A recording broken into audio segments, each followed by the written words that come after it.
Hello, people at home. I'm Chris Pratt. Thank you for joining me. I'm here with my guest, Colin Trevorrow. You said it right, finally. Trevorrow, After all like these... tomorrow. Yeah, there you go. Yeah. For all these years. Welcome, Chris Pratt. I have a stack of questions. Tell me how you feel about me. Yeah, how do you feel about me? What did you feel when you were presented with the opportunity to be in a Jurassic film? Didn't you predict this in 2009? Actually, I did. Yeah. I did predict it. It's a real thing. Roll the clip. Hi, my name's Chris Pratt, and I'll be shooting footage behind the scenes. When I was doing behind the scenes for Parks and Recreation, there's this video. You can find it online. I essentially made a joke, because at the time, it was a complete and utter joke to think that Steven Spielberg would be interested in me for Jurassic Park 4. I made the prediction on a video. From Steven Spielberg. God, it's so annoying. And I basically, in a self-deprecating fashion, alluded to the idea that he was texting me and was interested in me for Jurassic Park 4. Sorry, Steven. It's very strange. I'll have to get back to you later about Jurassic Park 4. Boom. You think there is a cosmic connection that happened now for a reason? Is that a complete coincidence? I believe it's both. I believe in paradox and humor. Yeah. So I think it was absolutely both. I put it out in the universe and it came true in a remarkable coincidence. What was your favorite moment / memory from the other Jurassic movies? My favorite moment from all the Jurassic movies is in the second Jurassic movie, in The Lost World. There's a sequence where this vehicle is hanging over a cliff and Julianne Moore falls on the glass and the glass starts cracking. And that, to me, is all-time great Steven Spielberg, all time. There's something about his ability to put you in a situation and assume that you've reached the highest level of suspense and intensity and then add another level.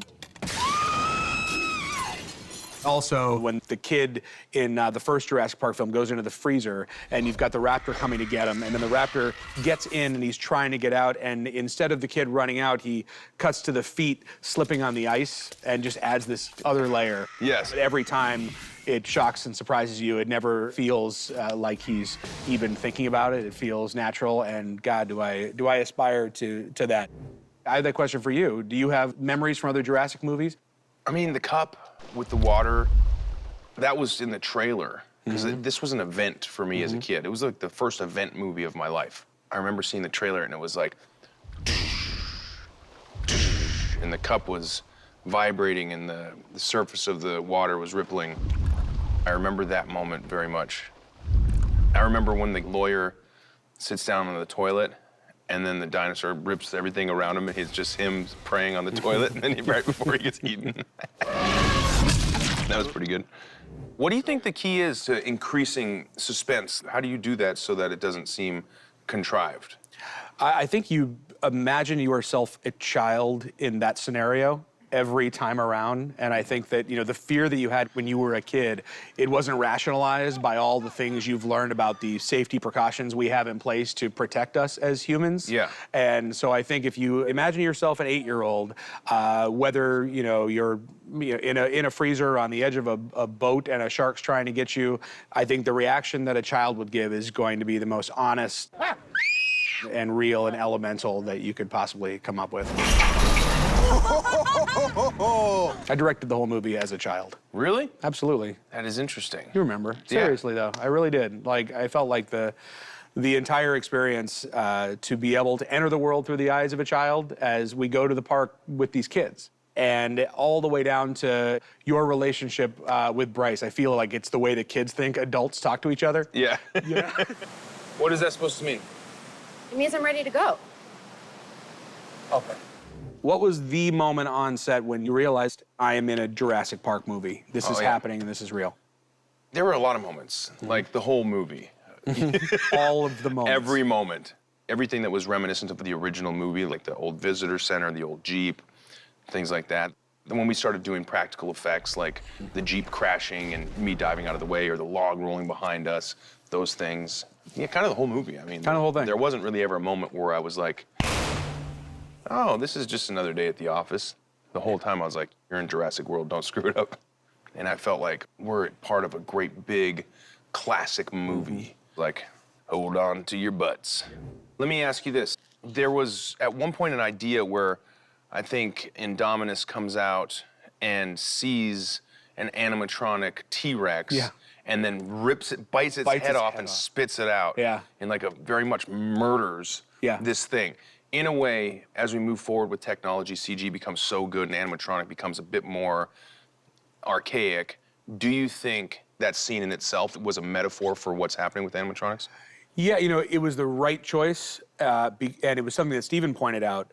I just love the idea of a dinosaur biting the head off a robot. I love that too. I was like, that's so sweet. You know? But that's the problem. I think, like, you know, I get excited because something's awesome. And I don't necessarily think about all of the reasons why how it might be interpreted by people. And Steven has a really good eye for how things will be processed. And he saw that and felt like he didn't want anyone to think that we're saying our CGI dinosaur is biting the head off of an animatronic and destroying animatronics and you know, asserting its dominance in any way, because neither of us feel that way.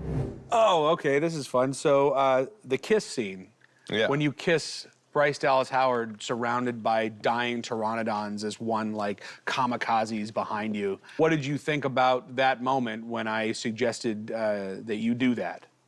I was really curious to see whether or not it would fit into the movie, because I mean, like, in balancing the tone of this, you've got like the suspense, you've got humor, the high stakes action. And so I think it was smart to get it in that moment. And it was just another example of why I was right to put so much trust in you in this movie, because it never would have occurred to me to add that. I'm thinking, like, things are flying out of the sky, I've got to save these kids, I got to try to save these people. And so, like, to think of adding an element of romance in there was something I wouldn't have thought of. And if I remember correctly, we didn't tell Bryce. No, that was a surprise. Yeah, we surprised her with that. They're all so excited.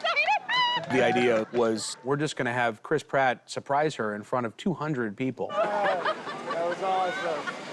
And that's the take that's in the movie. Is it? Absolutely. And that's why it works. Yeah. You know, in moments of high tension and trauma, when people go through something together, there's something very cathartic about, you know, what's something that we know as humans to do when we're just, you know, oh God, I just love whoever's around me. I love you. Yeah. And you know, I think that when it comes to tone, this is one of the very few kinds of movies that has to be, you know, funny, adventurous, scary, science fiction, you know, about ethics. And I wanted an opportunity for us to go to the wall on every single one.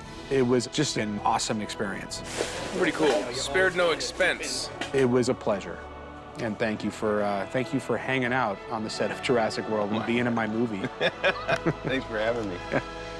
Well, guys, all right. This has been Chris and Colin Take on the World. Signing off. We bid you adieu.